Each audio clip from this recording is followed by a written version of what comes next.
Salutare, dragii mei! Astăzi o să vă arăt un model de șal gingaș, interesant, ușor de interpretat, mai ales pentru începători.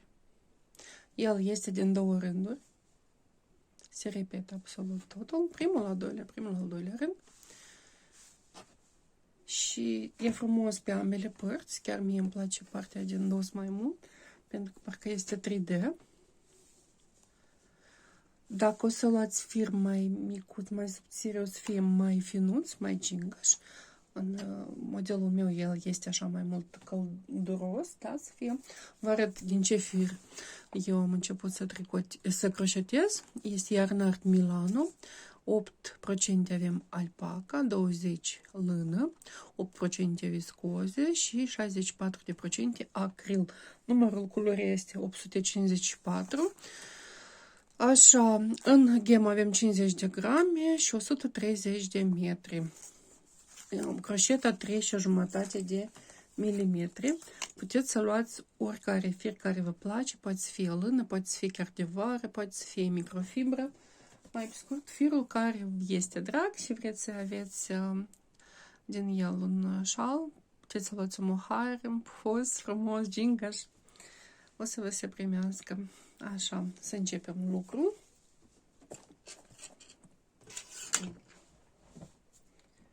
Mai întâi avem nevoie să croșetăm 5 ochiuri.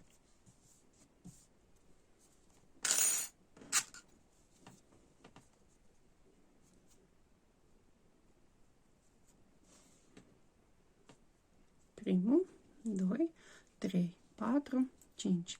Apoi luăm jeteul și de jos numărăm 1, 2, în al doilea ochi o să croșetăm un picioruș dublu,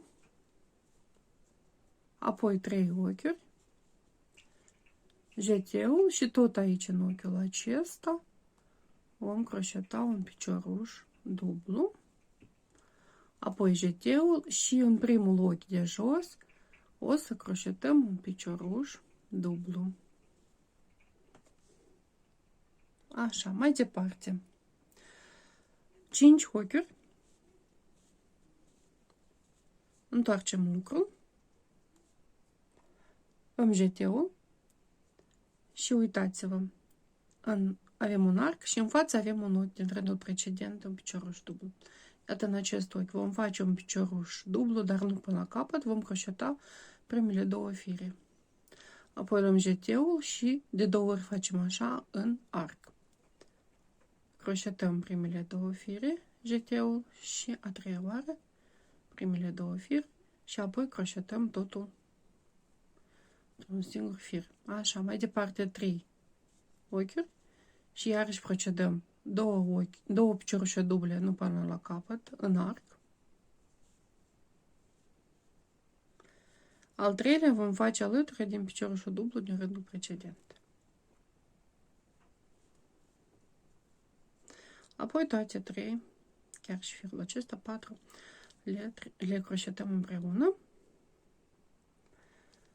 Acum luăm un ochi, luăm jeteul și în ultimul ochi, în ultimele 3 ochiuri, vedeți, avem aici 3 ochiuri ridicate, o să croșetăm un picioruș dublu. Mai departe,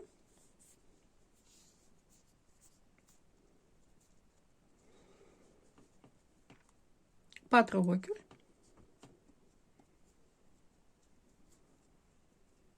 Întoarcem lucrul. Luăm jeteul și iată, în primul ochi avem un picioruș dublu. Croșetăm. Apoi 3 ochiuri. Jeteul și tot în acest ochi un picioruș dublu. Mai departe, luăm un ochi și în față avem un arc. Și pe părți, lângă arc, avem iată așa câte un ochi. Întâi facem un picioruș dublu în ochiul de alături din fața arcului. Apoi în arc facem 5 piciorușe duble. 1, 2, 3, 4, 5. Și alături vom mai face, iată aici, un picioruș dublu. S-a primit 7, da? 2, 1, câte 1 pe părți și 5 în arc. Mai departe luăm un ochi și iată aici avem un arc în ochiul de alături. Vom face un picioruș dublu, 3 ochiuri și tot aici, în ochiul acesta, un picioruș dublu. Apoi luăm jeteul și în următorul ochi vom croșeta un picioruș dublu.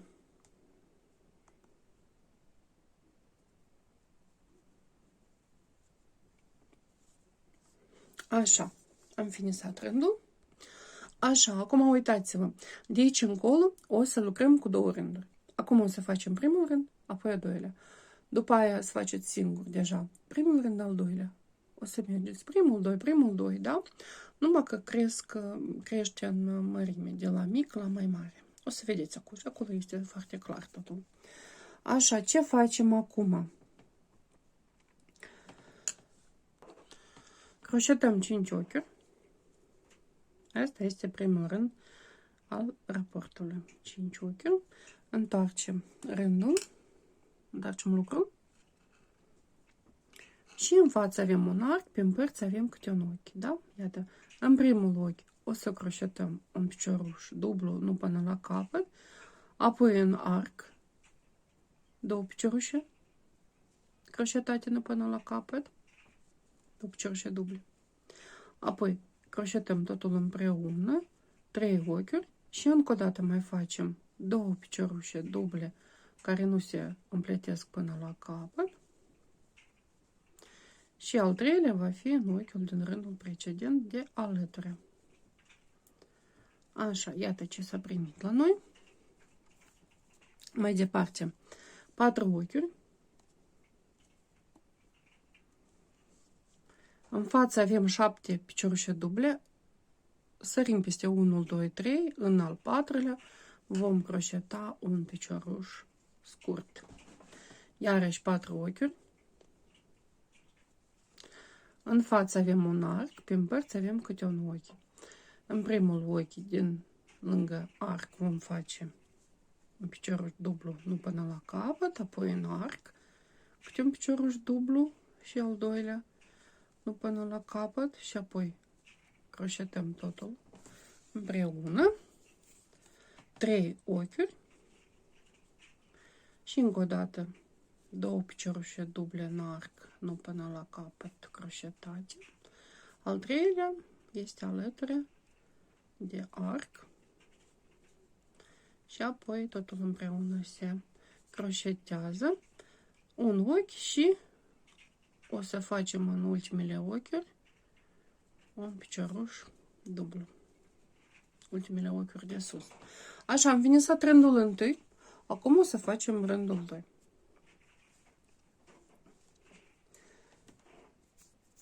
Patru ochiuri. Întoarcem lucrul și în primul ochi, iată 4 ochiuri și aici în primul ochi, o să croșetăm un picioruș dublu, 3 ochiuri și tot aici un picioruș dublu. Mai departe un ochi. În față avem un arc și pe părți câte un ochi de alături. Iată, în primul ochi vom face un picioruș dublu, apoi în arc vom face 5 piciorușe duble. 2, 3, 4, 5 și următorul picioruș dublu îl vom face alături în ochi. S-a primit 7 piciorușe duble, câte unul prin părți și 5 în arc. Acum luăm un ochi. În față avem ca un bănturel, da? Iată așa vine ca un bănturel, avem două arcuri și un picioruș scurt. Iată în acest picioruș scurt vom face un picioruș dublu în el, 3 ochiuri și tot aici un picioruș dublu.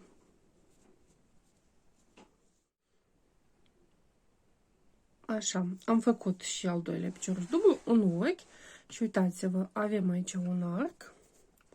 În primul ochi, în fața arcului, vom face un picioruș dublu, apoi în arc 5 piciorușe duble.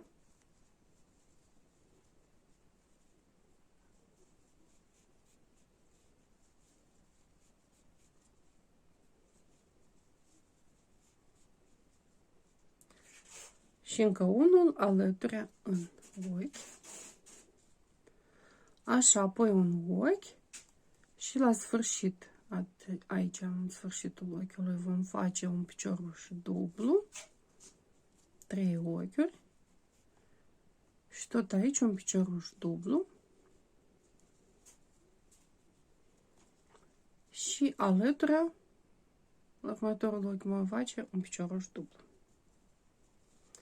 Așa, am finisat rândul 2, acum o să faceți rândul 3 de sine stătător. Aici, în acest arc, dați partea asta, se vede mai bine, în acest arc o să faceți, iată așa, element, unde se fac 3 piciorușe duble cu același vârf, da, care nu le crochetăm până la capăt. Aici apoi 3 ochiuri și al doilea tot aici o să faceți cum am făcut în rândul 1. Apoi o să faceți un bănturel, cum am făcut în rândul 1, iată aici, în aceste 7 piciorușe duble.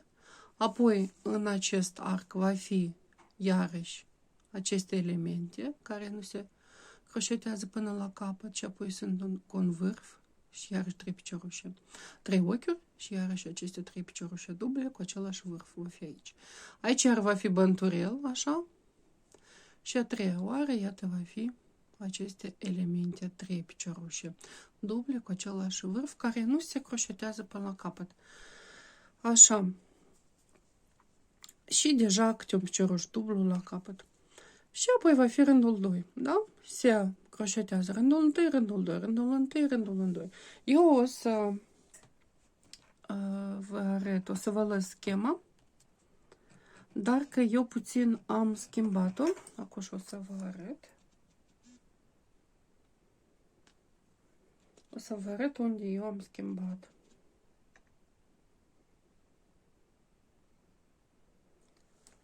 Uitați-vă, eu am adăugat câte un ochi pe părțile acestea, pentru că eu când am croșetat, ea se strânge. Și în aceste bănturele am adăugat nu 3 ochiuri, dar 4 ochiuri.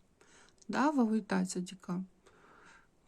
Și aici în loc de 4, da, aici sunt 4 ochiuri, iată aici 5 ochiuri am luat, pentru că să fie un ochi, să nu se strângă lucrarea, da, să fie liberă. Restul, totul este așa. Am adăugat, mai scurt încă o dată mai spun, în bănturele 4 ochiuri, 4 ochiuri. Așa, și iată aici la margine, unde avem aceste 3 piciorușe duble cu același vârf, am mai adăugat încă un ochi prin părți. Atât. Mai departe este aceeași schemă. Orientați-o, faceți screenshot.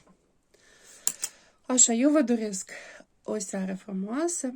Pa, pa!